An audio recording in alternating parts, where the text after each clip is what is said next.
മലബാറും കൊച്ചിയും കൂടെ ചേർത്തിട്ട് രാജ്യമാക്കാമെന്ന് ബ്രിട്ടീഷുകാർ ചിന്തിച്ചു. തൃശ്ശൂർ നഗരം ഉണ്ടാക്കിയത് ശക്തൻ തമ്പുരാനാണ്. ഈ പാർവതി നെത്തിയാരമ്മയെ കുറിച്ച് പറഞ്ഞു സാധാരണക്കാർക്ക് അറിഞ്ഞോടാ. ഒരുപാട് ഡംഡ് ബോഡീസ് അവിടെ നിന്ന് കിട്ടും. ഈ ഇൻഫോ പാർക്ക് നിൽക്കുന്ന ഏരിയ മുഴുവൻ കുറ്റിക്കാടും. കലാപത്തിന്റെ ഉത്തരവാദിത്വം എനിക്കായി എന്നെ സസ്പെൻഡ് ചെയ്യാനത് ആവശ്യമുള്ള വകുപ്പായിരുന്നു. ആളുകളെ കൊലപ്പെടുത്തിയിട്ട് ഡെഡ് ബോഡീസ് കൊണ്ട് ഡംപ് ചെയ്യുന്ന ഒരു സ്ഥലം നമ്മുടെ കേരളത്തിൽ എറണാകുളത്ത് ഇന്നത്തെ എറണാകുളത്തിൻ്റെ നഗരമധ്യത്തിൽ, കൃത്യമായിട്ട് പറയാം കലൂർ, ഇന്നത്തെ കലൂർ ബസ് സ്റ്റാൻഡൊക്കെ ഇരിക്കുന്ന ആ പ്രദേശത്ത് ആളുകളെ കൊന്ന് മൃതദേഹങ്ങൾ കുറ്റവാളികൾ ഉപേക്ഷിക്കുന്ന സ്ഥലമായിരുന്നു. ഞാൻ ഞെട്ടിപ്പോയി, നിങ്ങളും ഞെട്ടിയിട്ടുണ്ടാവാം. നമ്മൾ വിചാരിക്കുന്ന കൊച്ചിയല്ല പഴയ കൊച്ചി. ഇതെന്നോട് പറയുന്നത് നിങ്ങളുടെയും എൻ്റെയും ഒരു ഹീറോയാണ് നമ്മുടെ DGP അലക്സാണ്ടർ ജേക്കബ് സാർ ഇന്നിപ്പോൾ സംസാരിക്കുമ്പോൾ എന്നോട് പറയുകയാണ്, നിങ്ങൾ വിചാരിക്കുന്ന ഒന്നുമല്ല എറണാകുളം. അദ്ദേഹം ഇവിടെ കമ്മീഷണറായിരുന്ന കാലത്ത് ഇന്നത്തെ ഇൻഫോ പാർക്കൊക്കെ ഇരിക്കുന്ന കൊച്ചിയുടെ ഈ കേരളത്തിൻ്റെ ഏറ്റവും ആധുനിക മുഖമായ കാക്കനാട് പോകണമെങ്കിൽ ലോഡ് ചെയ്ത പിസ്റ്റലും റിവോൾവറും ഒക്കെ ആയിട്ട് ആണ് കാക്കനാട് പോയിരുന്നത്. ഇങ്ങനൊരു കഥ നിങ്ങൾ കേട്ടിട്ടുണ്ടോ? അലക്സാണ്ടർ ജേക്കബ് സാർ ആ കഥ പറയും. സാർ കമ്മീഷണറായിരുന്ന ഏത് കാലത്താണ് സാർ കൊച്ചിയിൽ? ഞാൻ 89-90 അവിടെ കമ്മീഷണറായിട്ട് വരുന്നത്. അന്നൊക്കെ കൊച്ചി ഇങ്ങനെയായിരുന്നോ? അല്ല, എന്നാൽ കൊച്ചിയിലെ ജനസംഖ്യ തന്നെ 7 ലക്ഷത്തിനടുത്തേ ഉള്ളൂ. 7 ലക്ഷം അടുത്തേ ഉള്ളൂ. അപ്പം അന്ന് ഈ സ്ഥലങ്ങളെല്ലാം ഞാനിങ്ങനെ നടന്ന് കാണും. അപ്പം ഞാൻ ഈ പഴയ ചരിത്രം ഇങ്ങനെ പരിശോധിക്കുമ്പോഴാണ് കൊച്ചി എങ്ങനെ വന്നു എന്ന് മനസ്സിലാകുന്നത്. അതായത് 1400 വർഷങ്ങൾക്ക് മുമ്പുള്ള സംഘകാലം എത്തുമ്പോഴേക്കും, സംഘകാലം തീരാറാകുമ്പോഴേക്കും ഇവിടെ വലിയ 2 തുറമുഖങ്ങളായിരുന്നു. അതിലൊന്നാണ് ഈ കൊടുങ്ങല്ലൂർ എന്ന് പറയുന്നത്. അപ്പോൾ കളം എന്ന് പറഞ്ഞാൽ തമിഴ് ഭാഷയിൽ തുറമുഖം. കൊടും കളം ഊർ, വലിയ തുറമുഖമുള്ള സ്ഥലം. ഇപ്പോൾ മലയാളത്തിൽ നമ്മളതിനെ വലിയ എഴി എന്ന് വിളിച്ചിരുന്നു. അപ്പം അതിനെ കോപ്പി ചെയ്തിട്ട് പുതിയൊരു ഉണ്ടാക്കി. അതാണ് കൊടും കളം ഊർ, ഇളം കളം ഊർ, ചെറിയ തുറമുഖം. അതിനെ മലയാള ഭാഷയിൽ കൊച്ചഴി എന്ന് പറയും. അതാണ് കൊച്ചിയായി രൂപാന്തരപ്പെടുന്നത്. കൊച്ചഴിയാണ് കൊച്ചി. അപ്പോൾ അന്നത്തെ ഒറിജിനൽ കൊച്ചി എന്ന് പറയുന്നത് ഇന്നത്തെ കലൂർ ജവഹർലാൽ നെഹ്റു സ്റ്റേഡിയമാണ് കൊച്ചി. അപ്പോൾ അന്നത്തെ കലൂറിലെ ജവഹർലാൽ നെഹ്റു സ്റ്റേഡിയത്തിലുണ്ടായിരുന്ന കൊച്ചി 1786 വലിയൊരു വെള്ളപ്പൊക്കം ഉണ്ടായി. ആ പെരിയാറിലെ വെള്ളപ്പൊക്കം വന്നിട്ട് ഈ കൊച്ചഴി മുഴുവൻ അങ്ങ് മണ്ണിനടിയിലായിപ്പോയി. അങ്ങനെ ഈ കലൂർ ദേശം മുഴുവന് മണ്ണിനടിയിലായി. അത് തുറമുഖം മുഴുവൻ മണ്ണിനടിയിലായി കഴിഞ്ഞപ്പോൾ 200 വർഷത്തേക്ക് തുറമുഖമില്ല. അപ്പോൾ 1924 റോബർട്ട് ബ്രിസ്റ്റോ എന്ന് പറഞ്ഞ ഡച്ചുകാരനായ ഒരു എഞ്ചിനീയറോട് വന്നു. ആ എഞ്ചിനീയറോട് നമ്മുടെ രാജാവ് ആവശ്യപ്പെടുന്നു, പണ്ടുണ്ടായിരുന്ന ഒരു കൊച്ചി, അറബിക്കടൽ റാണി എന്നറിയപ്പെടുന്ന ഒരു കൊച്ചി, അതില്ലാതായിട്ട് 10-100 വർഷമാകും. സാർ പറഞ്ഞു തന്നൊരു സംശയം ചോദിച്ചു. അപ്പോൾ ഈ കലൂർ സ്റ്റേഡിയം വരെ കടലായിരുന്നോ? കടൂർ സ്റ്റേഡിയം കടലാണ്. കടൂർ സ്റ്റേഡിയത്തിലായിരുന്നു തുറമുഖം. അത് ഒറിജിനൽ കൊച്ചഴി എന്ന് പറഞ്ഞ തുറമുഖം കലൂർ സ്റ്റേഡിയമാണ്. കലൂർ സ്റ്റേഡിയം മുഴുവൻ മണ്ണിനടിയിലായിപ്പോയി. അതാണ് ഇളം കലൂർ എന്ന് പറയുന്നത്. ഇളം കലൂർ ചെറിയ തുറമുഖം. മറ്റേത് കൊടും കളം ഊർ, അതായത് കൊടുങ്ങല്ലൂർ. ഇത് ഇളം കളം ഊർ, ചെറിയ തുറമുഖം എന്നറിയപ്പെടുന്നത്. അപ്പോൾ 1986 ഭയങ്കര വെള്ളപ്പൊക്കം. അതായത് ടിപ്പു സുൽത്താനെ തിരിച്ചോടിച്ചു. ടിപ്പു സുൽത്താൻ ഇങ്ങനെ സൈന്യമായിട്ട് വന്നിട്ട് ആലുവ വെട്ടി പെരുങ്കോട്ട ക്രോസ് ചെയ്യാൻ വരുമ്പോഴത്തേനും ഭയങ്കര വെള്ളപ്പൊക്കം ഉണ്ടായി. സൈന്യത്തിന് മൂവ് അനക്കാതായപ്പോഴത്തേനും കൊച്ചി ആക്രമിക്കാതെ അദ്ദേഹം തിരിച്ചു പോവുകയാണ്. അതിപ്പോൾ ഒരു കഥയുണ്ടല്ലോ, അങ്കമാലിക്കടുത്തുള്ള വൈക്കം പത്മനാഭപിള്ള ഡാം.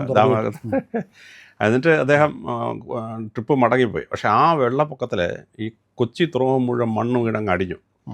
1353 വെള്ളപ്പൊക്കത്തിലാണ് കൊടുങ്ങല്ലൂർ തുറമുഖം മുഴുവൻ മണ്ണിനടിയിലായത്. പട്ടണം എന്ന സ്ഥലം മുഴുവൻ മണ്ണിനടിയിലായി എന്ന് പറഞ്ഞ പോലെ 1986 ഇത് മണ്ണിനടിയിലായി കഴിഞ്ഞപ്പോൾ 10-100 വർഷം തുറമുഖമില്ല, കൊച്ചി തുറമുഖമില്ല. അപ്പോൾ 1924 റോബർട്ട് ബ്രിസ്റ്റോ ഇവിടെ വരുന്നു. റോബർട്ട് ബ്രിസ്റ്റോ ഇവിടെ വരുമ്പോൾ അദ്ദേഹത്തോട് ഈ കൊച്ചി രാജാവ് ആവശ്യപ്പെടുകയാണ് ഒരു തുറമുഖം ഉണ്ടാക്കണം.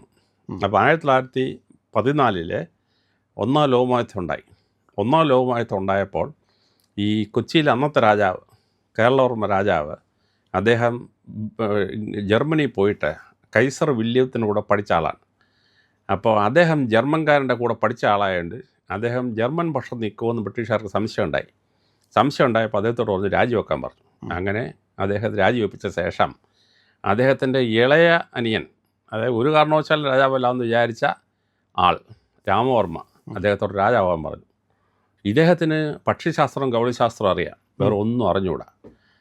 അദ്ദേഹം രാജാവായപ്പം അദ്ദേഹത്തിൻ്റെ ഭാര്യ പാർക്കുട്ടി നേത്യാരമ്മയോട് പറഞ്ഞു, നീ രാജ്യം ഭരിച്ചോണം, എന്തുണ്ടെങ്കിലും എൻ്റെ അടുത്ത് വരിക, ഞാൻ ഒപ്പിട്ട് തരാം എന്ന് പറഞ്ഞു. അങ്ങനെ വടക്കേക്കുറുപ്പം വീട്ടിലെ, അതായത് ശക്തൻ തമ്പുരാൻ്റെ ഭാര്യ വീട്, ആ ഭാര്യ വീട്ടിൽ നിന്നാണ് ഈ പാർക്കുട്ടി എഴുത്താരം വരുന്നത്. പാർക്കുട്ടി എഴുത്താരമ്മയുടെ ഒരു കസിനാണ് നമ്മുടെ പ്രസിദ്ധനായ സ്വാമിജി. നമ്മുടെ സ്കൂളുകളുടെ വലിയ നിര കേരളത്തിലും തമിഴ്നാട്ടിലൊക്കെ ഉണ്ടാക്കിയ സ്വാമിജി അദ്ദേഹത്തിൻ്റെ ഒരു കസിനാണ്. നമ്മുടെ കേരളത്തിൻ്റെ ചീഫ് സെക്രട്ടറി ആയിരുന്ന പ്രസിദ്ധനായ ചീഫ് സെക്രട്ടറി അദ്ദേഹത്തിൻ്റെ കസിനാണ്. വടക്കേക്കുറുപ്പം വീട്ടിലാണ് ചിന്മയാനന്ദ സ്വാമിജി. പാർക്കുട്ടി എഴുത്താരമ്മയുടെ കസിനാണ് ചിന്മയാനന്ദ സ്വാമിജി.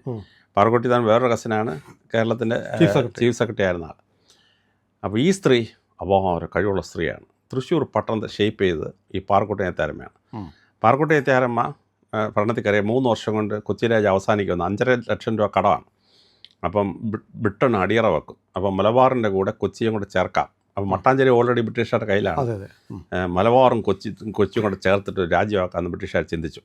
പക്ഷെ പാർക്കുട്ടി എഴുത്താരമ്മ ഗംഭീരമായൊരു ഭരണം നടത്തിയിട്ട് കട മുഴുവൻ വീട്ടി രക്ഷപ്പെടുത്തി കഴിഞ്ഞപ്പോൾ ഈ ബ്രിട്ടീഷുകാർ തന്നെ അമ്പരന്ന് പോയി ആ സ്ത്രീയുടെ കഴിവ്.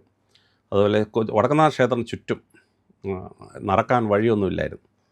അപ്പോൾ ഈ വടക്കുന്നാഥ ക്ഷേത്രം നിൽക്കുന്ന കുന്നിനെ ശക്തൻ തമ്പുരാൻ ഷേപ്പ് ചെയ്യുന്നത് ചാണക്യൻ്റെ അർത്ഥശാസ്ത്രം വായിച്ചിട്ടാണ്. ചാണക്യൻ്റെ അർത്ഥശാസ്ത്രത്തിൽ ഈ അദ്ദേഹം ഈ പാടലിപുത്രം ഉണ്ടാക്കി എങ്ങനെയാണെന്ന് പറയുന്നുണ്ട്. അപ്പോൾ ഒരു ഉയർന്ന മലയുടെ മുകളിൽ പട്ടണം ഉണ്ടാക്കി ചുറ്റും മനുഷ്യർ യാത്ര ചെയ്യുന്ന സ്ഥലം ഉണ്ടാക്കുന്നത്. ആ രീതിയിൽ തന്നെ വടക്കുന്നാഥ ക്ഷേത്രം ഉണ്ടാക്കി ചുറ്റും ഒരു മൗണ്ട് ഉണ്ടാക്കി ഷേപ്പ് ചെയ്യാണ്.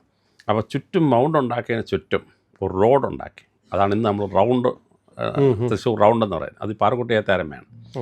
വെള്ളത്തിന് ഭയങ്കര ക്ഷാമം. അപ്പോൾ ഈ നദിയിൽ നിന്ന് വെള്ളം ഡൈവേർട്ട് ചെയ്തുകൊണ്ട് വന്നിട്ട് കൊടുക്കാൻ പ്രയാസം. അതുകൊണ്ട് അവരോടൊരു കുളം ഉണ്ടാക്കി. ആ കുളത്തിൽ നിന്ന് അവർ വെള്ളം പമ്പ് ചെയ്തിട്ട് ഈ തൃശ്ശൂർ പട്ടണത്തിൽ ആദ്യമായിട്ട് ഇറിഗേഷൻ സിസ്റ്റവും ഡ്രിങ്കിങ് വാട്ടർ സിസ്റ്റം ഉണ്ടാക്കി. ആ കുളം ഇപ്പോഴും അവിടെ മെയിൻറ്റെയിൻ ചെയ്യപ്പെടുന്നുണ്ട്. അതിനപ്പുറത്ത് ഈ പൂരം വരുമ്പോൾ ആനകളെ കുളിപ്പിക്കുമ്പോൾ ആനക്കുളം എന്നൊരു കുളം ഉണ്ടാക്കി.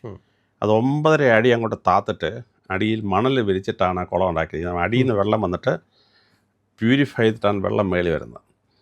അങ്ങനെയുള്ള ഈ പാർക്കുട്ടി എഴുത്താരമ്മ ഈ തലസ്ഥാനം നമ്മുടെ എറണാകുളത്ത് നിന്ന് തൃശ്ശൂരോട്ട് മാറ്റുകയാണ്.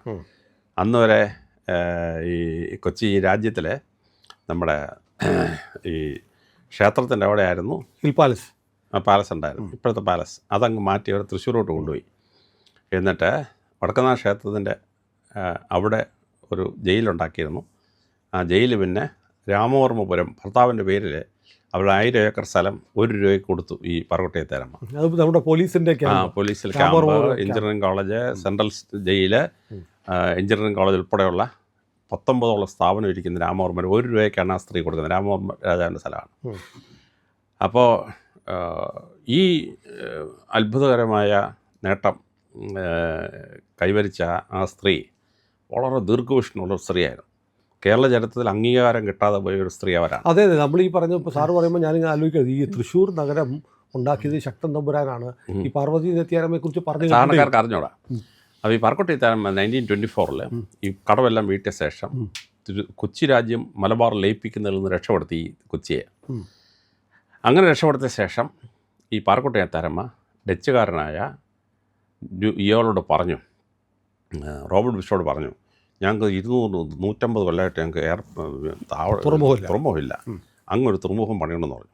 അങ്ങനെ അദ്ദേഹം എന്ത് ചെയ്തു, അദ്ദേഹം വന്നിട്ട് വെല്ലിംഗ്ടൺ ഐലൻഡിൽ ഒരു തുറമുഖം ഉണ്ടാക്കി. ഇപ്പം നമ്മൾ കാണുന്ന കൊച്ചി തുറമുഖം പാർക്കുട്ടി എഴുത്താരമ്മ 1924 റോബർട്ട് ബ്രിസ്റ്റോയെ കൊണ്ട് ഉണ്ടാക്കിയതാണ്. അപ്പോൾ ഈ വെള്ളം കയറി ഈ കലൂർ മുഴുവൻ മുങ്ങി ഈ തുറമുഖം നശിച്ചല്ലോ. അതുകൊണ്ട് നാട്ടുകാർ പറഞ്ഞു, ഇത് ശപിക്കപ്പെട്ട ഭൂമിയാണ്, ഒരു തുറമുഖം ദൈവം തന്നെ ഇല്ലാതാക്കി.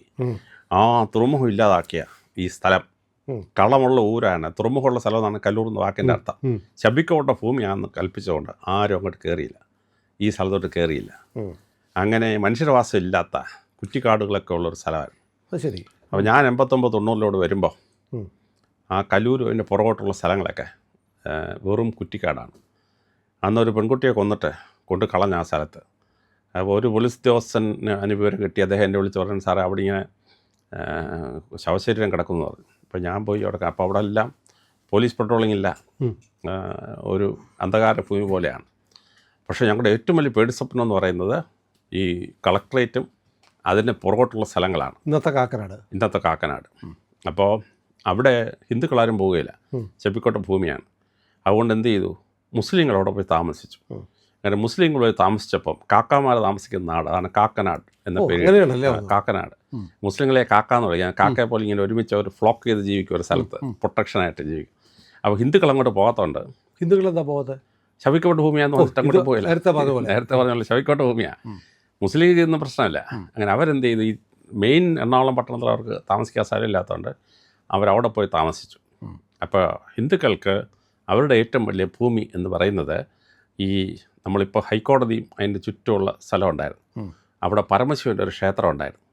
അപ്പോൾ പരമശിവനെ ഇവിടുത്തെ ആളുകൾ വിളിച്ചു ഇറയനാർ എന്ന് പറഞ്ഞാൽ നാടിൻ്റെ അധിപൻ. അപ്പോൾ അവിടെ ഒരു കുളമുണ്ട്, ആ കുളത്തിലിറങ്ങി കുളിച്ചിട്ട് വേണം പ്രാർത്ഥിക്കാൻ. അപ്പോൾ പരമശിവൻ്റെ കുളമുള്ള സ്ഥലമാണ് ഇറയനാർ കുളം എന്ന് വിളിച്ചു. ഇറയനാർ കുളം സാഹിബിൻ്റെ വായിക്കൊണ്ടില്ല, അവനെ എറണാകുളം എന്നാക്കി കളഞ്ഞു. ഇറയനാർ കുളം എന്നുള്ളത് എറണാകുളം എന്നാക്കി കളഞ്ഞു. ഋഷിനാഗക്കുളം എന്നും പറഞ്ഞു. ഋഷിനാഗക്കുളമുണ്ട്. അപ്പോൾ അവിടെ ഋഷി താമസിച്ചിരുന്നു. ഋഷിനാഗക്കുളം എന്ന് വിളിക്കും. ഇറയനാർ കുളം, അതായത് നാടിൻ്റെ അധിപനായ പരമശിവൻ്റെ കുളമുള്ള സ്ഥലം ഇറയനാർ കുളം സാഹിബിന് ശരിക്കും പ്രൊനൗൺസ് ചെയ്യാൻ പറ്റും. അവനെ എറണാകുളം എന്നാക്കി കളഞ്ഞു. അപ്പോൾ അതിന് ചുറ്റുമുള്ള സ്ഥലം ഹിന്ദുക്കളുടെ സ്ട്രോങ് ഹോൾഡാണ്. കാക്കാമാരെന്ത് ചെയ്തു, ഈ അബാണ്ടൻ ചെയ്ത സ്ഥലത്ത് പോയി താമസിച്ചു. അങ്ങനെ കാക്ക നാട് തന്നെ വിളിച്ചു. അതിനപ്പുറത്തോട്ടുള്ള സ്ഥലം ഡേഞ്ചർ ഏരിയ എന്ന് പറഞ്ഞാൽ പോലീസിന് പോലും പേടിയാണ്. അപ്പോൾ ഞങ്ങളവിടെ ഡ്യൂട്ടിക്ക് പോകുന്ന സമയത്ത് ഞാൻ ഉൾപ്പെടെ പിസ്റ്റലൊക്കെ ലോഡ് ചെയ്തുകൊണ്ടേ പോകത്തുള്ളൂ. ഏത് സമയത്ത് ഒരാൾ ആക്രമിക്കാം, പിച്ചാത്തി കൊണ്ടുവരാം, അങ്ങനെയൊക്കെ ആയിരുന്നു. അപ്പോൾ ആ സ്ഥലം ഇങ്ങനെ കൈകാര്യം ചെയ്ത് പോകുന്ന സമയത്താണ് ഈ കളക്ട്രേറ്റിൻ്റെ അവിടെ എപ്പോഴും പണിമുടക്കും ബഹളമാണ്. ഒരു ജാഥ അവിടെ നിന്ന് അങ്ങോട്ട് ബ്ലോക്ക് ചെയ്ത് കഴിഞ്ഞാൽ എറണാകുളം മുഴുവൻ സ്തംഭിക്കുകയാണ്, ഒരു രക്ഷയില്ല രക്ഷപ്പെടാൻ. അപ്പോൾ ഇവിടുന്ന് ഈ സമരം ഒഴിവാക്കണമെങ്കിൽ കളക്ട്രേറ്റ് ഇവിടുന്ന് മാറ്റണമെന്ന് തീരുമാനിച്ചു. അപ്പോൾ ആ സമയത്താണ് സീപോർട്ട് എയർപോർട്ട് റോഡ് വരുന്നു. ഈ ആ സ്ഥലങ്ങളെ സീപോർട്ട് എയർപോർട്ടോട് കണക്ട് ചെയ്യാൻ വേണ്ടി റോഡുണ്ടാക്കി. ആ റോഡുണ്ടാക്കി അത് മുഴുവൻ വിജനഭൂമിയായിരുന്നു. അങ്ങോട്ട് ഒരുപാട് ട്രാഫിക് ഡൈവേർട്ട് ചെയ്ത് കഴിഞ്ഞപ്പോൾ ഈ കളക്ട്രേറ്റിന് ഇവിടുന്ന് അങ്ങോട്ട് മാറ്റി. അങ്ങനെ കളക്ട്രേറ്റ് വന്നപ്പോൾ ആ സ്ഥലം ഒന്ന് രക്ഷപ്പെട്ടു. പിന്നെ അവിടെ ഇഷ്ടംപോലെ സ്ഥലം ഗവൺമെൻറ് ലാൻഡുണ്ട്, പുറമ്പോക്ക് ലാൻഡാണ്. ആ പുറമ്പോക്ക് ലാൻഡ് എന്ത് ചെയ്യണമെന്ന് ആലോചന വന്നു. അപ്പോഴാണ് ടെക്നോ പാർക്ക് അല്ലെങ്കിൽ നമ്മുടെ ഇൻഫോ പാർക്ക് അങ്ങോട്ട് സ്ഥാപിക്കാനായിട്ട് കൊടുത്തു. അങ്ങനെ കുറേ ആളുകൾ അങ്ങോട്ട് ഡൈവേർട്ട് ചെയ്തു. അക്കൂട്ടത്തിൽ വലിയൊരു പങ്ക് ആളുകൾ പോയത് ക്രിസ്ത്യാനികളാണ്. ക്രിസ്ത്യാനികൾക്ക് ഈ ഹാർട്ട് ഓഫ് ദ ടൗൺ, ഈ ശിവക്ഷേത്രത്തിൻ്റെ അടുത്തോടെ പോകാതെ കാക്കാമാരുടെ ഏരിയയിലോട്ടും പോകാതെ ഒരു മൂന്നാമതൊരു ഏരിയ അങ്ങോട്ട് സെലക്ട് ചെയ്തു. അപ്പോൾ ആ സ്ഥലത്ത് ഒരുപാട് ക്രിസ്ത്യാനികൾ വന്ന് വീട് വെക്കാൻ തുടങ്ങി. അങ്ങനെയാണ് മർത്തോമാക്കാരുടെ പ്രസിദ്ധമായ സ്കൂൾ അവിടെ വരുന്നത്. തുടങ്ങുമ്പോൾ 50 കുട്ടികളുള്ളായിരുന്നു. ഇപ്പോൾ 2000 കുട്ടികളുള്ള എറണാകുളത്ത് വലിയ സ്കൂളായിട്ട് മാറി. അപ്പോൾ ആ സ്ഥലം ഡെവലപ്പ് ചെയ്തു. അതെന്ന് പറഞ്ഞാൽ ഹൊറർ ഏരിയ. ഞങ്ങൾ ഒരുപാട് ഡംഡ് ബോഡീസ് അവിടെ നിന്ന് കിട്ടും. ഈ ഇൻഫോ പാർക്ക് നിൽക്കുന്ന ആ ഏരിയ മുഴുവൻ കുറ്റിക്കാടും റൗഡികളുടെയും ഗുണ്ടകളുടെയൊക്കെ താവളമായിരുന്നു. അത് ക്ലിയർ ചെയ്യാൻ പോലീസിന് ഭയങ്കര മെനക്കേടായിരുന്നു. ആ സ്ഥലം ഇപ്പോൾ collectorate, info park, saint Thomas school ഉൾപ്പെടെ ഏറ്റവും സൂപ്പർ ഏരിയ ആയിട്ട്, അതായത് നോളജുള്ള ഇൻഡസ്ട്രിയലൈസ്ഡ് ആയിട്ടുള്ള മുഴുവൻ പേരും ഇപ്പോൾ ആ സ്ഥാപനങ്ങളിലാണ് പോകുന്നത്. അവർ താമസിക്കുന്നത് വേറൊരിടത്തായിരിക്കും. അപ്പോൾ ഇത്രയും പേര് താമസിക്കാൻ വന്നവരുടെ അവർക്ക് അക്കോമഡേഷൻ ഉണ്ടാക്കാൻ വേണ്ടി വീടുകളായി, ഫ്ലാറ്റുകളായി, വലിയ വലിയ സംഭവങ്ങളായിട്ട് മാറുകയാണ്. എന്നിട്ട് അതിനെ കണക്ട് ചെയ്ത് അപ്പുറത്തോട്ട് വേറൊരു റൂട്ട് ഡെവലപ്പ് ചെയ്യാണ്. അപ്പോൾ ഈ സമയത്താണ് കൊച്ചിയിലെ റോഡ് വികസനം ചെയ്യാൻ വേണ്ടി ശ്രമിച്ചത്. അപ്പോൾ സഹോദരൻ അയ്യപ്പനാണ് അതിന് മുൻകൈ എടുക്കുന്നത്. അപ്പോൾ 100 മീറ്ററുള്ള 2 റോഡ് ഉണ്ടാക്കാനാണ് ആലോചിച്ചത്. ഭയങ്കര എതിർപ്പ്. വീതിയുള്ള 100 അടി വീതിയുള്ള 2 റോഡ്. ഒരു റോഡ് വടക്കോട്ട് പോകാനും മറ്റേ റോഡ് തെക്കോട്ടുള്ള ആളിലേക്ക് പോകാൻ വേണ്ടി ഭയങ്കര എതിർപ്പായി. അവസാനം കൊച്ചി രാജാവ് ഇടപെട്ടു. കൊച്ചി രാജാവ് പറഞ്ഞു, സഹോദര, നമുക്ക് ഇത്രയും 2 റോഡ് വേണ്ട, ഒരു റോഡ് മതി. രണ്ടാമത്തെ റോഡ് ഇത്ര വലിയ വീതിയൊന്നും വേണ്ട, 100 അടി എന്തിനാണ്, ആകെ ഇവിടെ എത്ര ആറുണ്ട്, അതുകൊണ്ട് 70 അടി മതി എന്ന് പറയും. അങ്ങനെ ഒരു റോഡ് അബാൻഡൻ ചെയ്തു. മറ്റേ റോഡ് 70 അടിയായിട്ട് കുറച്ചപ്പോൾ എന്ത് ചെയ്തു, സഹോദരൻ അയ്യപ്പൻ തൻ്റെ വീട് ആദ്യം അങ്ങോട്ട് കൊടുത്തു. മറ്റേത് മന്ത്രിമാരൊക്കെ അവരുടെ വീടോ അവരുടെ വസ്തു നഷ്ടപ്പെട്ട് കഴിഞ്ഞാൽ റോഡിൻ്റെ ഗതി അങ്ങോട്ട് മാറ്റി വളച്ചു കൊടുക്കും. സഹോദരൻ അയ്യപ്പൻ പറഞ്ഞു, വേണ്ട, എൻ്റെ വീടിൻ്റെ പകുതി പോയിട്ട് റോഡ് പണിയാൻ. അങ്ങനെയാണ് MG റോഡ് ഉണ്ടായത്. MG റോഡ് 70 അടി വീതിയിൽ റോഡുണ്ടായി. മറ്റേ റോഡ് അബാൻഡൻ ചെയ്തു. ഇപ്പോൾ 70 അടിയൊന്നും ഇല്ല. ഇല്ല, MG റോഡ് ഇപ്പോൾ വീട് കയ്യേറി എൻക്രോച്ച് ചെയ്തു. അപ്പോൾ ഈ തെള്ള ഒഴിവാക്കാൻ വേണ്ടി ഒരു ബൈപ്പാസ് റോഡ് പണിയണം. ആ ബൈപ്പാസ് റോഡ് പണിയാൻ വേണ്ടി ഭയങ്കര ശ്രമങ്ങൾ തുടങ്ങി. അപ്പോൾ സോമനാഥൻ സാറ് കമ്മീഷനായിരുന്ന സമയത്ത് സോമനാഥൻ സാർ അതിന് വേണ്ടി ഒരുപാട് ചെയ്തു. സോമനാഥൻ സാറിന് പിൻകാൻ വേണ്ടി ഞാൻ വന്നിട്ട് എൻ്റെ കാലമായപ്പോൾ തന്നെ അത് പൂർത്തീകരിച്ച് അങ്ങനെയാണ് ബൈപ്പാസ് റോഡ് പണിയുന്നത്. ബൈപ്പാസ് റോഡ് പണിഞ്ഞതുകൊണ്ട് ഒരുപാട് വണ്ടികൾ എറണാകുളത്ത് കിടന്ന് കുഴഞ്ഞ് നാശമായിക്കൊണ്ടിരുന്നു. ഞാൻ കമ്മീഷനായിരിക്കുമ്പോൾ ഈ എറണാകുളം പട്ടണത്തിൽ ഒരു 5 കിലോമീറ്റർ യാത്ര ഉണ്ടെങ്കിൽ അരമണിക്കൂർ പോകുമായിരുന്നു. ആ സിറ്റുവേഷൻ കൂടെ ഒഴിവായിട്ട് ഈ ബൈപ്പാസ് റോഡിൽ കൂടെ ഒരുപാട് വണ്ടികളൊക്കെ പോകാൻ തുടങ്ങി. പക്ഷേ എറണാകുളത്ത് ആ 2 റോഡ് അന്ന് പണിഞ്ഞിരുന്നെങ്കിൽ ഈ വടക്കോട്ടുള്ള റോഡിൻ്റെ ഒരു റൂട്ടിലും തെക്കോട്ടുള്ള വേറെ റോഡിൽ കൂടെ പോയിരുന്നെങ്കിൽ ഈ കൺഫ്യൂഷൻ ഒഴിവായതിനായിരുന്നു. അത് പരിഹരിക്കാൻ പറ്റാത്ത ഒരു സാഹചര്യമായിരുന്നു. സാർ, ആ കാലത്തൊക്കെ പറഞ്ഞു കേട്ടിട്ടുള്ളത് ഇപ്പോൾ പഴയ നമ്മൾ സിനിമ ഒരു 90s അല്ലെങ്കിൽ 80s സിനിമകളൊക്കെ എടുത്ത് നോക്കിയാൽ കൊച്ചി കള്ളക്കടത്തുകാരുടെയും ക്രിമിനൽസിൻ്റെ ഒരു വലിയ പ്രധാനപ്പെട്ട കേന്ദ്രം. അപ്പോൾ സാറ് കമ്മീഷണർ ആകുന്ന സമയത്ത് ഏതാണ്ട് ഇതൊക്കെ ആയിരിക്കുമല്ലോ. അപ്പോൾ ഞാൻ ഇപ്പോൾ വെട്ടിൽ സുരേഷ്, തമ്മനം ഷാജി ഇങ്ങനെയൊക്കെ പറയുന്ന വലിയ ഗ്ലോറിഫൈഡ് ആയിട്ടുള്ള ക്രിമിനൽസൊക്കെ കൊച്ചിയിലുണ്ടായിരുന്നു. സാറിൻ്റെ കാലത്ത് ഉണ്ടായിരുന്നോ? അല്ല, എൻ്റെ കാലത്ത് എനിക്കൊരു 6 മാസമേ കിട്ടിയുള്ളൂ. അപ്പോൾ ഈ മട്ടാഞ്ചേരി എന്ന് പറഞ്ഞ സ്ഥലം യഹൂദന്മാരോട് വന്ന് താമസിക്കാൻ തുടങ്ങി. യഹൂദന്മാരോട് താമസിച്ചപ്പം യഹൂദന്മാരുടെ കൊച്ചി രാജാവ് ദാനം കൊടുത്തു. മത്താൻ എന്ന് പറഞ്ഞാൽ യഹൂദ ഭാഷയിൽ, ഹീബ്രു ഭാഷയിൽ ദാനം. മത്താഞ്ചേരി, ദാനം കിട്ടിയ ഭൂമി എന്നവർ വിളിച്ചു. എന്നിട്ട് കൊച്ചി രാജാവ് അവരുടെ വേദവസ്തു എടുത്തിട്ട് സ്വർണം പൂശി കൊടുത്തു. അതുകൊണ്ടാണ് ഇസ്രായേൽ 1948 ഉണ്ടായ ശേഷം അവർ ഔദ്യോഗിക ചരിത്രം എഴുതി. അതിൻ്റെ ഫസ്റ്റ് പാരഗ്രാഫ്, ഞങ്ങൾ ലോകം മുഴുവൻ ഓടിക്കപ്പെട്ടു, ഞങ്ങൾ പോയ രാജ്യത്തുള്ള ഞങ്ങളെ പീഡിപ്പിച്ചു, ഞങ്ങളെ പീഡിപ്പിക്കാത്ത ഒരൊറ്റ രാഷ്ട്രമേ ഉള്ളൂ, ഇന്ത്യയും പ്രത്യേകിച്ച് കൊച്ചിയും. ഞങ്ങൾക്ക് ഒരു പള്ളി വെക്കാൻ സ്ഥലം തന്നു, ഞങ്ങളുടെ വേദപുസ്തകവും സ്വർണത്തിൽ കൊച്ചി രാജാവ് പൂശി തന്നു. അങ്ങനെ ഞങ്ങളെ സംരക്ഷിച്ചത് ഭാരതവും കൊച്ചി രാജ്യമാണെന്ന് പറഞ്ഞ് ഇസ്രായേലിൻ്റെ ഒഫീഷ്യൽ ചരിത്രം തുടങ്ങാണ്. ഞാൻ ഒഫീഷ്യൽ ചരിത്രം അൺലോഡ് ചെയ്ത് വായിച്ചു അമ്പരന്ന് പോയി. അപ്പോൾ അങ്ങനെ യഹൂദന്മാരെ സംരക്ഷിച്ചു. പക്ഷേ ബ്രിട്ടീഷുകാരെന്ത് ചെയ്തു? ബ്രിട്ടീഷുകാർ ഈ കൊച്ചിയെ ഒരു കഞ്ചാവിൻ്റെ കേന്ദ്രമാക്കി മാറ്റി. അപ്പം ഇടുക്കിയിലും മറ്റു സ്ഥലത്തും കഞ്ചാവ് കൃഷി ചെയ്യും. കഞ്ചാവ് അവിടുന്ന് കൊണ്ടുവന്നിട്ട് പ്രോസസ്സ് ചെയ്തിട്ട് ഇവിടുന്ന് ആണ് ട്രാൻസ്പോർട്ട് ചെയ്യുന്നത്. അപ്പോൾ അതിനെപ്പറ്റി ഇംഗ്ലീഷിൽ വളരെ പ്രസിദ്ധമായ നോവൽ എഴുതിയിട്ടുണ്ട്, കൊച്ചിൻ കണക്ഷൻ. അതായത് ഗ്രീക്കുകാരുടെ ഒരു കപ്പലിവിടെ വന്നിട്ട് ആ കപ്പൽ പോലീസിൻ്റെ സഹായത്തോടുകൂടി അവർ പ്ലണ്ടർ ചെയ്യാണ്. അപ്പോൾ പ്ലണ്ടർ ചെയ്യുന്ന അവസരത്തിൽ റെസിസ്റ്റ് ചെയ്യാൻ പറഞ്ഞു കൊച്ചി കപ്പലിലെ ഒരു ക്യാപ്റ്റൻ. അപ്പോൾ അവരുടെ മെയിൻ ക്യാപ്റ്റൻ പറഞ്ഞു, നീ എങ്ങാനും റെസിസ്റ്റ് ചെയ്താൽ കൊണ്ടോക്കോത്താക്കിയ ശരിയാക്കുന്ന എന്നെ അവന്മാർ ശരിയാക്കി. കൊണ്ടോക്കോത്താക്കിയാന്ന് പറഞ്ഞാൽ വെജിറ്റബിൾ എന്നാണ് ഗ്രീക്ക് ഭാഷയിൽ അർത്ഥം. റെസിസ്റ്റ് ചെയ്യേണ്ടെന്ന് പറഞ്ഞു. എന്നിട്ട് ആ നോവലിനകത്ത് ഇവിടെ ഒരു DYSP ഒരു സർക്കിൾ ഇൻസ്പെക്ടറുടെ പേരെടുത്ത് പറയുന്നുണ്ട്. കൊച്ചിയിലെ DYSP സർക്കിൾ ഇൻസ്പെക്ടറുടെ. അങ്ങനെ അവർ ഈ കൊച്ചിൻ കണക്ഷൻ നോവലിനകത്ത് എങ്ങനെയാണ് ഈ ഗുണ്ടാ സംഘം എറണാകുളത്തിനെ പിടിച്ചടക്കിയിരുന്നതെന്ന് പറയുന്നുണ്ട്. അത് കഴിഞ്ഞൊരു വിശ്വപ്രസിദ്ധമായ നോവൽ ഇറങ്ങി, പെഡ്ലർ ടു പിക്കിംഗ്. അതായത് ഇവിടുന്ന് ഈ കഞ്ചാവും പ്രോഡക്ട്സും നാർക്കോട്ടിക്സും ബ്രിട്ടൻ ഈ ചൈനയ്ക്ക് കയറ്റിയേക്കുന്ന എങ്ങനെ എന്നാണ് ഈ പെഡ്ലർ ടു പിക്കിംഗ് പറയുന്നത്. അങ്ങനെ ഭയങ്കരമായ ബ്ലാക്ക് ഓപ്പറേഷൻസ്, ഗുണ്ട ഓപ്പറേഷൻസാണ്. അപ്പോൾ ഈ ഗുണ്ട ഓപ്പറേഷൻസ് ഞാനൊന്ന് തടയാൻ നോക്കി. പക്ഷേ എന്നെ രാജക്കിരാമനെ ട്രാൻസ്ഫർ വിടുന്നു. ട്രാൻസ്ഫർ ചെയ്ത ശേഷം എൻ്റെ ഒരു പിൻഗാമിയെ കൊണ്ടുവന്നു. ആ പിൻഗാമി 3-ാം മാസമായപ്പോൾ മട്ടാഞ്ചേരി കലാപം പൊട്ടിപ്പുറപ്പെട്ടു. 2 പേർ കൊല്ലപ്പെട്ടു. 28 പേർക്ക് മാരകമായി പരിക്കേറ്റിട്ട് ആ എൻ്റെ പിൻഗാമിയെ നിർബന്ധ പെൻഷൻ കൊടുത്ത് വീട്ടിലയച്ചു. മനസ്സിലാകുന്നുണ്ട്? അതാരായിരുന്നു? ആ പേരൊന്നും ഞാൻ പറയുന്നില്ല. അപ്പോൾ ഞാൻ പലപ്പോഴും ഈശ്വരനോട് പ്രാർത്ഥിക്കും, ഈശ്വര ഞാനവിടെ തോന്നിരുന്നെങ്കിൽ ഈ കലാപത്തിൻ്റെ ഉത്തരവാദിത്വം എനിക്കായി എന്നെ സസ്പെൻഡ് ചെയ്യാനത് ആവശ്യമുള്ള വകുപ്പായിരുന്നു. കഷ്ടിച്ച് ഞാൻ രക്ഷപ്പെട്ട. ഈ കമ്മീഷണർ ഓടിക്കാൻ വേണ്ടി ഉണ്ടാക്കിയ കലാപം അല്ലല്ല, ഈ എൻ്റെ പിൻഗാമി അതിനെ ഒന്ന് അടിച്ചമർത്താൻ നോക്കി. ഞാൻ അടിച്ചമർത്താൻ ശ്രമിച്ചപ്പോൾ എന്നെ ട്രാൻസ്ഫർ ചെയ്തു. പക്ഷേ എൻ്റെ പിൻഗാമി അന്നത്തെ ഭരണകക്ഷിയുടെ വലിയ അടുത്തൊരാളിൻ്റെ അളിയനായിരുന്നു. അപ്പോൾ അത് ആ സപ്പോർട്ട് ഉപയോഗിച്ചവരൊന്ന് ഒതുക്കാൻ നോക്കിയതാണ്. അത്യാവശ്യമായിരുന്നു, അവർ ഒതുക്കേണ്ട അത്യാവശ്യമായിരുന്നു. പക്ഷെ ഒതുക്കാൻ ശ്രമിച്ച കൂട്ടത്തിൽ 2 പേര് കൊല്ലപ്പെടുകയും 30-40 പേർക്ക് മാരകമായി പരിക്കുകയും ചെയ്തപ്പോഴത്തേന് അദ്ദേഹത്തെ അബ്രപ്റ്റായിട്ട് ഫോഴ്സ് റിട്ടയർമെൻറ്റ് കൊടുത്ത് വീട്ടിലയച്ചു. മനസ്സിലാകുന്നുണ്ടോ? പിന്നാണ് ബെഹ്റയുടെ വരവ്. ബെഹ്റയും TP സെൻകുമാറും അവർ 2 പേര് കൊച്ചിയെ വന്ന് മെരുക്കിയെടുക്കാൻ 2 പേർക്ക് പറ്റി. ഈ സെൻകുമാറിനും ബെഹ്റയ്ക്കും അവർക്ക് 2 പേർക്കൂടെ ഏകദേശം 6 വർഷം കിട്ടി. അതുകൊണ്ട് they could control it properly. പക്ഷേ ഈ കാലഘട്ടം. ഇതൊരു ഡെന്നായിരുന്നു. അതിൻ്റെ ഓപ്പോസിറ്റ് റിയാക്ഷനാണ് ഇപ്പുറത്തെ ഡയറക്ഷൻ നിങ്ങൾ ഈ പറയുന്ന പേരുകാരൊക്കെ വർക്ക് ചെയ്യുന്നത്. അപ്പോൾ ഈ പോർട്ട് കേന്ദ്രീകൃതമായിട്ടുള്ള ഗുണ്ടാസംഘം ഒന്ന് പെരിഫറൽ ഏരിയാസിലന്ന് കെട്ടിടം പണിയും കടകളൊക്കെ പണിഞ്ഞുകൊണ്ടിരിക്കുകയാണ്. എല്ലാ സ്ഥലത്തും കൺസ്ട്രക്ഷൻ വരുമ്പോൾ അതിന് അണ്ടർ വേൾഡായിട്ട് പിടിയുണ്ടാകണം. ആ അണ്ടർ വേൾഡിനെ പിടിച്ചവരാണ് ബാക്കിയുള്ള പേരുകാരൊക്കെ. അതൊരു ഭീതിതമായ സിറ്റുവേഷനായിരുന്നു.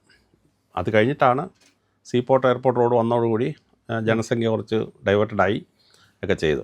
പക്ഷെ ആ സമയത്ത് നമ്മൾ ചെയ്യാൻ ശ്രമിച്ച വലിയൊരു കാര്യം ഉണ്ടായിരുന്നു, ഹൈക്കോടതി ഇവിടുന്ന് മാറ്റുക എന്നുള്ളതാണ്.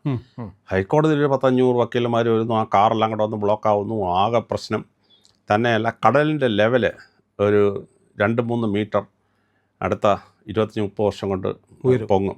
കഴിഞ്ഞാൽ ഹൈക്കോടതിയുടെ മിറ്റം മുഴുവൻ വെള്ളമായിരിക്കും, കടലായിരിക്കും അടുത്ത 25 വർഷത്തിനകം. അപ്പോൾ ഈ നമ്മുടെ തന്നെയല്ല ഒരു വലിയ വെള്ളപ്പൊക്കം വന്നിട്ട് കായലിനകത്ത് വെള്ളം പൊങ്ങിയാൽ ആ വെള്ളം ഈസിയായിട്ട് ഹൈക്കോടതിൻ്റെ മുറ്റത്തെത്തും. അപ്പോൾ സീപോർട്ട് എയർപോർട്ടിൻ്റെ റോഡിൻ്റെ സൈഡിലായിട്ട് 60 ഏക്കർ സ്ഥലം ഗവൺമെൻറ്റിൻ്റെ സ്ഥലമുണ്ട്. അപ്പോൾ അങ്ങോട്ടൊക്കെ മാറ്റിയാൽ, ഹൈക്കോടതി അങ്ങോട്ടൊക്കെ മാറ്റിയാൽ, ഹൈക്കോടതി അവിടെ ചെന്ന് കഴിയുമ്പോൾ ഈ 100-500 വക്കീലന്മാരും പാർട്ടികളും നേരെ അങ്ങ് സീപോർട്ട് എയർപോർട്ടിൽ പോയി. സീപോർട്ടിൽ നിന്ന് ആൾക്ക് അതുവഴി പോകാം. എയർപോർട്ടിൽ ലാൻഡ് ചെയ്ത് കഴിഞ്ഞാൽ അവർക്ക് നേരെ സുപ്രീം കോടതി വക്കീൽ വന്ന് അവർക്ക് എയർപോർട്ടിൽ നേരെ അങ്ങ് ഡയറക്റ്റ് താമസിക്കാം. കളക്ടറേറ്റ് അവിടെയാണ്, മറ്റേ ഇൻഫോ പാർക്ക് അവിടെ വരികയാണ്. അപ്പോൾ അതിൻ്റെ കൂടെ ഹൈക്കോടതിയും വർക്ക് ചെയ്യും. അപ്പോൾ ഈ തള്ളം കുറയും. ഇപ്പോൾ ഇവിടെ ഒരു 1000 വണ്ടിയാണോ എന്ന് മറിയുന്ന ഹൈക്കോടതി ഒരു കാരണവശാലും ജീവിക്കാനൊക്കത്തില്ല. ആ മണ്ണ് ഭയങ്കര ലൂസാണ്. ഹൈക്കോടതി കെട്ടിടത്തിന് ഏത് സമയത്തും പ്രശ്നം ഉണ്ടാവും. അപ്പോൾ അതുകൊണ്ട് അങ്ങോട്ട് മാറ്റാനായിട്ട് കളക്ടറും ഞാനും കൂടെ ആവത് നോക്കി. പക്ഷെ എനിക്കൊരു 6 മാസമേ കിട്ടിയുള്ളൂ. കുറച്ചുകൂടെ കിട്ടിയിരുന്ന രക്ഷയുണ്ടായിരുന്നു. പക്ഷേ വക്കീലന്മാരെല്ലാം കൂടെ ചെന്ന ചീഫ് ജസ്റ്റിസിനെ കണ്ടു. ആ ചീഫ് ജസ്റ്റിസ് ആ സാധനത്തിൽ വീണുപോയി. അതുകൊണ്ട് അദ്ദേഹം പറഞ്ഞു, കർണാടകക്കാരനായ ചീഫ് ജസ്റ്റിസ് പറഞ്ഞു ഹൈക്കോടതി മാറ്റണ്ടാകുന്നു. അതുകൊണ്ട് ഹൈക്കോടതി മാറ്റാമല്ല, ഹൈക്കോടതി ഇവിടെ തന്നെ. ഇപ്പോൾ ഹൈക്കോടതിയുടെ കൺജഷൻ ഇപ്പോഴും എറണാകുളം പട്ടണത്തെ പിടിച്ചു നിന്നൊരു സംഭവമാണ്. പിന്നെ ഈ ചുറ്റുമുള്ള പ്രദേശങ്ങളിലുള്ള ഡെവലപ്മെൻറ്റ് വരികയാണ്. അപ്പോൾ ഈ പാർക്കോട്ട് എത്താരമ്മയുടെ ഭയങ്കര ഒരു ദീർഘവീക്ഷണത്തിലാണ് കൊച്ചി തുറമുഖം പുനരാരംഭിച്ചത്. അത് കഴിഞ്ഞ് 1932 രാമവർമ്മ രാജാവ് പെട്ടെന്ന് മരിച്ചുപോയി. രാമവർമ്മ രാജാവ് പെട്ടെന്ന് മരിച്ചപ്പോൾ പാർക്കോട്ട് എത്തിയാരമ്മ രാജിവെക്കേണ്ടി വന്നു. കാര്യം ഭർത്താവിൻ്റെ കെയർ ഓഫിൽ ഒരു ഭരിക്കുകയല്ലേ, പാർക്കോട്ട് എന്താണ് ഭരണം. പാർക്കോട്ട് എത്തിയാരമ്മ മോടെ കൂടെ അങ്ങ് ലണ്ടനിൽ പോയി. പിന്നെ 1952 അവർ മരിക്കുന്നത്. പക്ഷെ അവർ തുടങ്ങി വെച്ച സർക്കിൾ റോഡ് അവർ കണ്ടു, പീച്ചി ഡാം അവർ കണ്ടു, തൃശ്ശൂർ ഡെവലപ്മെൻറ്റിന് വേണ്ടി അവർ ദീർഘവീക്ഷണം ചെയ്ത കാര്യങ്ങളൊക്കെ ഭംഗിയായിട്ട്. പക്ഷേ ഈ രാജ്യം ഒപ്പിച്ച കേരളവർമ്മ അവിടെ നേരെ പോയിട്ട് അദ്ദേഹം താമസിച്ച സ്ഥലം കേരളവർമ്മ പുരം എന്നറിയപ്പെട്ടു. പിന്നെ ആ സ്ഥലത്ത് ഒരു കോളേജ് വന്നു, കേരളവർമ്മ കോളേജ്. അങ്ങനെ കേരളവർമ്മ കോളേജായി. രാമവർമ്മപുരത്ത് engineering college, police academy, central jail ഉൾപ്പെടെയുള്ള മുഴുവൻ സ്ഥാപനങ്ങളും വന്നു. പിന്നീട് വന്ന 2 രാജാക്കന്മാർക്ക് ശേഷമാണ് തിരുക്കൊച്ചി ലയിക്കുന്നത്. അപ്പോൾ ഈ മഹാത്മാഗാന്ധി കൊച്ചിയിൽ കൊന്നു. അപ്പോൾ ഒന്നും ഗസ്റ്റ് ഹൗസുകളൊന്നുമില്ല. അപ്പോൾ പാർക്കോട്ട് എത്താരും പറഞ്ഞു മഹാത്മാഗാന്ധി എൻ്റെ കൂടെ താമസിക്കാൻ പറഞ്ഞു. മഹാത്മാഗാന്ധി പോയി പാർക്കോട്ട് കൂടെ കൊട്ടാരത്തിലാണ് താമസിച്ചത്. കൊട്ടാരത്തിൽ ഒരു വലിയ വീടാണ്, ആ വീട്ടിൽ വന്ന് താമസിച്ചു. എന്നിട്ട് മഹാത്മാഗാന്ധി അന്ന് ശുശ്രൂഷിച്ചത് ഈ പാർക്കോട്ട് എത്താരമ്മയുടെ മകളാണ്, ലീലാവതി.